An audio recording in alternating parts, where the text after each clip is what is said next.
Non c'è dubbio che Umberto Bossi abbia rappresentato un momento significativo nella storia recente della politica italiana. A dirlo non è un compagno di partito, ma il filosofo Massimo Cacciari, che negli anni di nascita e poi di crescita della Lega fu deputato prima e poi sindaco di Venezia con una coalizione di centrosinistra. Perché ha imposto l'attenzione generale, il tema di una insostenibile differenza tra nord e sud, ha imposto il tema di una condizione economica del nord e della funzione trainante dell'economia del nord.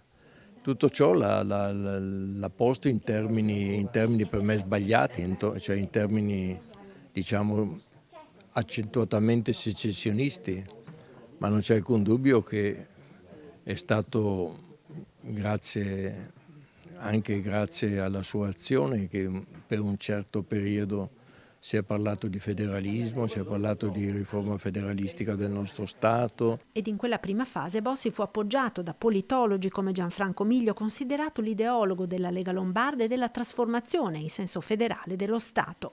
Dopodiché, un progetto del tutto naufragato per le sue proprio debolezze culturali intrinseche, perché il federalismo non è secessionismo, perché una certa retorica e certe mitologie erano evidentemente fuori dal tempo, fuori dallo spazio-tempo contemporaneo.